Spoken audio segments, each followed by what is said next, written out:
Hello YouTube, I'm back again with another video. I'm going to be showing you guys the Burning Abyss deck that I took to YCS Chicago, which happened like 2.5 weeks ago. My final record was 3-4-2, 3 wins, 4 losses, and 2 draws. But it should have been like, straight threes, but one of my losses, the guy was like really like slow playing really hard. I didn't call judging them because I knew neither of us were going to top, so I was like, whatever.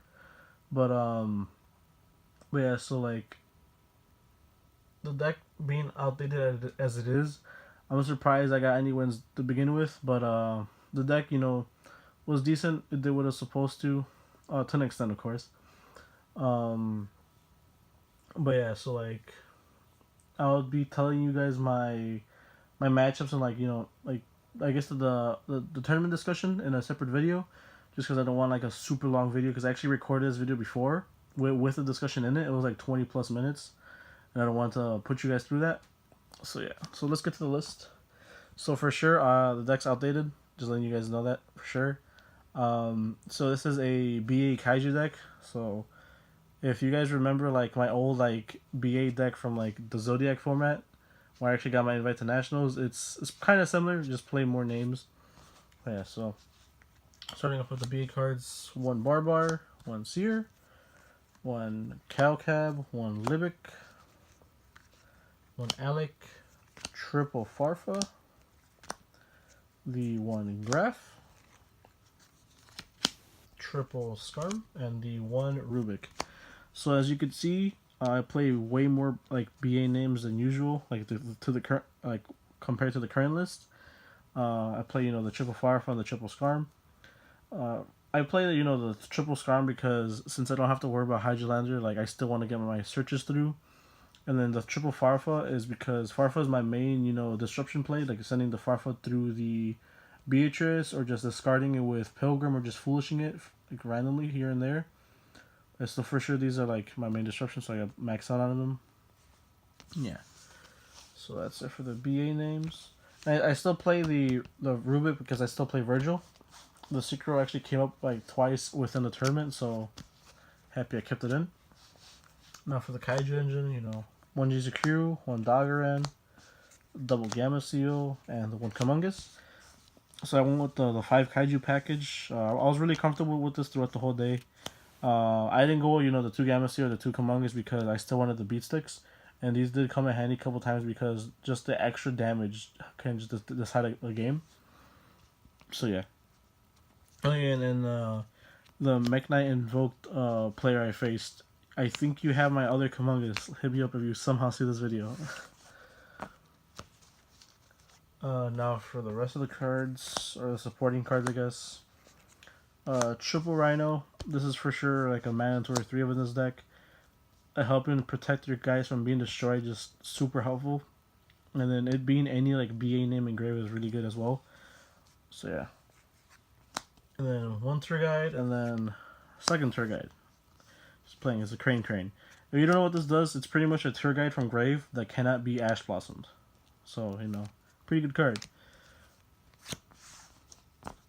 Now for the hand traps, played double Ash Blossom. Even with my break from the game, I kept my Ash Blossom. This card's really good. I would never get rid of it. 2 Ghost Ogre and 2 Veiler. So I decided to go with the D6 hand traps, and they worked pretty well. The only one that was kind of iffy for sure was the Ghost Ogre. Because like I couldn't hit a lot of things just because like the field spell. If it was a field spell, it would get the search on the activation. Since it is not already on the field, I couldn't Ghost over it. So yeah, but for sure like the Ashes and the Veilers did come in clutch. Another side of the card I was tempted of playing was DD Crow. I didn't play it, but for sure that's a card. If you guys want to play this version of BA for some reason, DD Crow is a good option. Now for the spells. 2 Slumber. Even though Slumber is at 3, I feel like that would have been way too cloggy. So I just played 2, and then it worked out really well throughout the whole event. So yeah. 2 Desires. Desires came in clutch the whole event. I never got ashed, like period the whole event, which I was surprised. I did get ghost build like once, but that's it. Um, I think I did blind desire like 5 6 times throughout the whole event, and then I never banished the seer graph, the one ofs, and on top of that, I never banished anything else that I would need. Like this card was like this card loved me the whole event.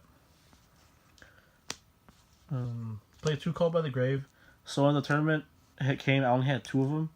I got a third one now, but at the event I only had 2, so I just played the 2, and it came in clutch. I kind of did wish I had the third one, but I didn't. So well, for sure, this card's really good because I fixed the Modoshi player, and this actually helped me beat him. I think it helped me beat him. I can't remember for sure, but I remember like he had like one of the names engraved already. I just called by, and I just hit it with this, and I negated it. So yeah. The one was one foolish, the one monster one, and the one Regeki.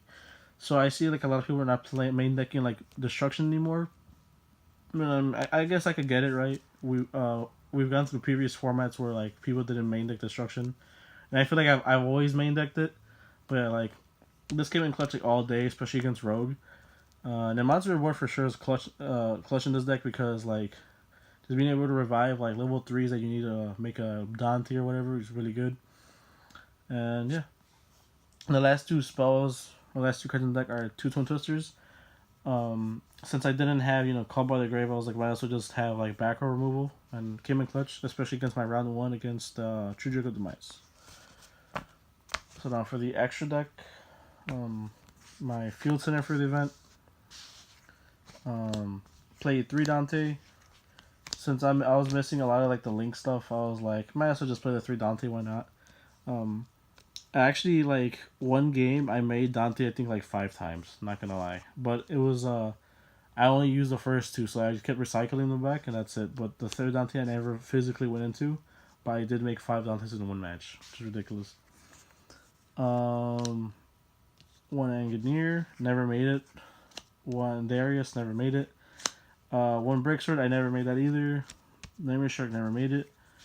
Acid Golem, I did make this. I made it twice, I believe. Once against True Drake of Demise, and I can't remember what else. I remember making it another time, but I forgot against what. One Beatrice, for sure made this like every game.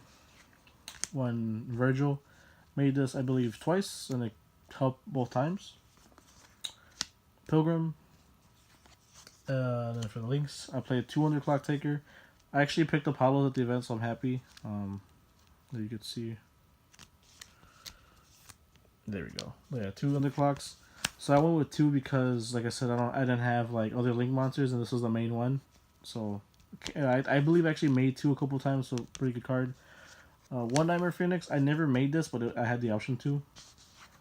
And then one Deco Talker, I made this twice, and it came in clutch both times. So yeah, that's the extra deck. Now for the side deck. The side deck, like I said, I'm missing a lot of cards, especially the expensive stuff. So I just play with what I had. So the side deck is kind of outdated, but you'll see what I mean in a bit. But so I decided triple Artifact Lancia. So I played this, or I decided this just in case I faced like Trickstar or like Altergeist that played like for sure evenly matched. So I didn't want to get my board like savaged by a trap that banishes. So I would side this again against that. But I actually never faced neither of those decks, which I'm happy because I hate both of them. Alright, this was there for that. And then one of the other, I guess, outdated cards is Vanity's Fiend. So since I don't have none of like the new like I don't have the danger stuff and like that. I was like, if I can't keep up with the deck, might as well slow it down. So that's why I had the Vanity's Fiend. This actually helped me auto win against the Invoked player. So good card.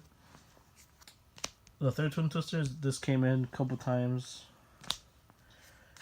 Triple Anti-Spell Fragrance and triple Dimensional Barrier.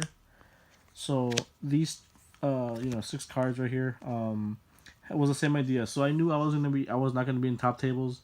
So I knew I was gonna be facing like rogue decks or whatever. So I was like, oh, might as well just play these because so the decks I was thinking of facing was like Necros, especially since like Brianna came back to 3 and Shurit's at 1. So like people probably gonna be playing, Necro, so D-Barrier was there for that. Stops them for a complete turn, they can't do anything. Then Pendulums, even though Pendulums is a good deck, it can be fragile from time to time. So that's why I had the anti-spells there, just in case I faced it. So I was prepared for the Rogue matchups, but I never faced them. I did face Rogue decks, but not those two that I expected. So yeah. And then I guess the Spice card from the side deck is 2 Starving Mirror Force. So it was the same idea as the Vanity Screen. If I can't keep up with something, might as well just play like I guess the slow game, or or just stop them from doing something. So that's what my idea with the storming, and also helped against Thunder Dragons because it would. Well, that's the idea. It would help against Thunder Dragons because their cards can't or their fusions can be protected from being destroyed. So storming would just bounce them back and they couldn't do anything. So yeah, that's the deck that I took to YCS Chicago. The deck that I was supposed to take that didn't come in the mail in time. I have it completed, so I will be showing you guys that in a couple videos down the line, right? Oh, I'll show it to you guys after my discussion video of the YCS Chicago. But yeah, hope you guys like the profile, guys, and I'll see you in my my matchup discussion video. See ya.